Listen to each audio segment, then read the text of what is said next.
Sorotan kedua saudara, Erlangga Hartarto tiba-tiba mengundurkan diri dari posisi Ketua Umum Partai Golkar. Erlangga beralasan untuk menjaga stabilitas transisi pemerintahan ke depan dan keutuhan Golkar. Banyak yang bertanya-tanya mengapa Erlangga mundur di saat Golkar tengah adem ayem dan juga hanya berselang 4 bulan sebelum masa jabatannya berakhir pada Desember mendatang. Lalu apa atau siapa yang membuat Erlangga lengser dari pucuk beringin? Saya Erlangga Hartarto.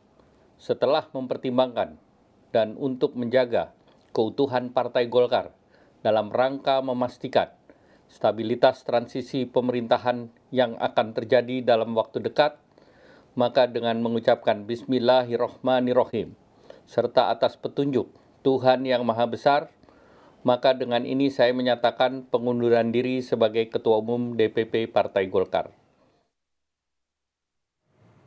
Pernyataan dari Erlangga tadi menggegerkan panggung politik. Erlangga bilang pengunduran dirinya sebagai Ketua Umum DPP Partai Golkar berlaku sejak 10 Agustus 2024. Dalam video berdurasi 6 menit itu, Erlangga juga menyampaikan keberhasilan Golkar dalam pemilu legislatif dan Pilpres 2024 di bawah kepemimpinannya. Publik dibuat bingung, apa yang memicu Erlangga meninggalkan kursi Ketua Umum? Kenapa sekarang? Padahal hanya kurang 4 bulan lagi masa kepemimpinannya di partai berlambang beringin usai. Hal ini memantik isu berembus kencang jika kemunduran Erlangga karena ada tekanan. Pasca mundurnya Erlangga, kondisi internal Golkar relatif kondusif. Golkar move on dengan menetapkan Agus Gumiwang Kartasasmita jadi PLT Ketua Umum Partai Golkar. Sebaliknya berembus kencang, biang dibalik mundurnya Erlangga justru dari faktor eksternal. Nama Presiden Joko Widodo pun ikut terseret dalam dinamika partai beringin itu dan diduga cawe-cawe urusan dapur Golkar.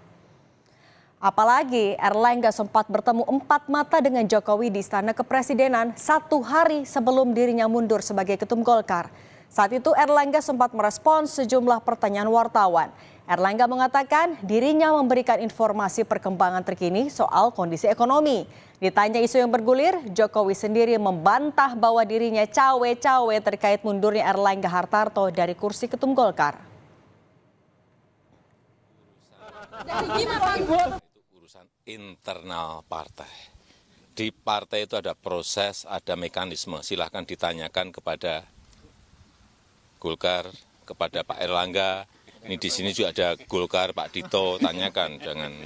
Jangan saya mencampuri internal partai. Nggak bisa. Artinya penilaian orang ketika mengaitkan Bapak misalnya mendesak Pak Erlangga untuk keluar, ada cawe-cawe itu Golkar, Bapak bantah ya Pak ya? Bapak seperti apa? Tidak ada.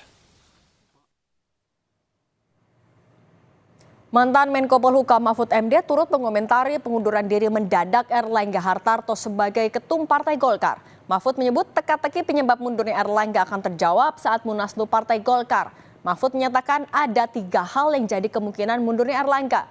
Mulai dari intervensi Presiden Joko Widodo, orang yang mengatasnamakan Joko Widodo, hingga konflik internal di tubuh Partai Golkar. Sudah jawab, saya tidak tahu apakah itu intervensi dari Pak Jokowi atau itu sebenarnya ada orang-orang nakal mengatasnamakan Pak Jokowi atau memang ada konflik internal karena politik itu kepentingan. Nah itu semua akan terjawab dari 3 alternatif itu. Akan terjawab nanti sesudah Munaslup atau Munas yang dipercepat yang konon di akhir Agustus. Kita lihat aja perkembangannya.